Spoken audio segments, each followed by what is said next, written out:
Handang humarap sa pagdinig ng Quadcom sa Kamara si dating Pangulong Rodrigo Duterte kaugnay sa war on drugs ng kanyang administrasyon.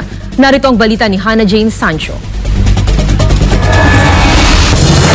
I would be happy to appear in both the upper and the lower house of Congress.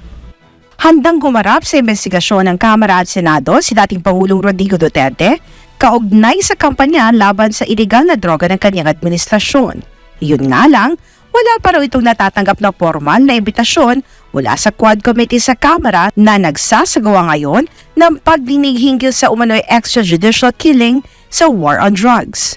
Dagdag pa ng dating Pangulo, wag na raw magpatawag ng kung sino-sinong tao mga ito at siya na lamang daw ang ipatawag dahil siya rin ang idinidiin sa investigasyon.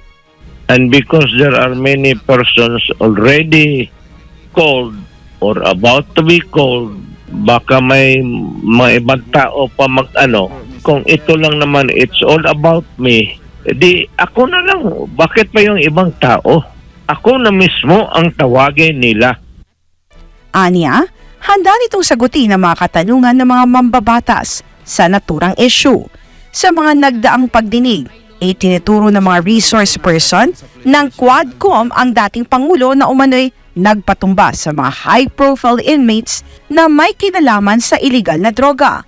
Mayroon din daw ipinatutupad na reward system sa implementasyon ng war on drugs kung saan umaabot umano ng 20,000 piso hanggang 1,000,000 piso ang reward depende sa level ng pagkakasangkot sa droga ng maaaresto o mapapatay. Bagay na pinasinungalingan naman mismo ni dating Pangulong Duterte. Walang pulis na papasok sa ganun. Makukulong sila.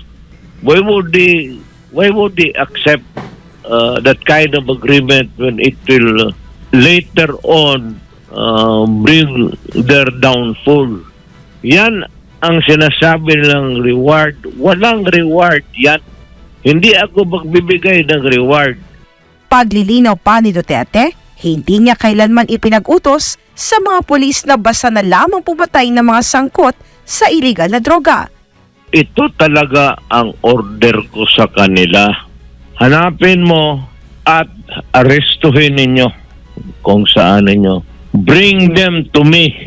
Pero pagka lumaban at nakita ninyo na ang sarili ninyong buhay ay mapalagay sa alanganin, patayin ninyo kasi ayaw kong makita ang pulis ko na ang mamatay kaysa kriminal. Sakali naman daw na imbitahing dumalo sa pagdinig ng Kamara ang dating Pangulo, ay marami itong sasabihin sa taong bayan. Sa huli, ipinapaubay din ng dating Pangulo sa publiko ang paghusga sa war on drugs ng kanyang administrasyon kung nakatulong ba ito o hindi. Para sa Diyos at Pilipinas kumahal, ito si Hannah Jane Sancho, SM9 News.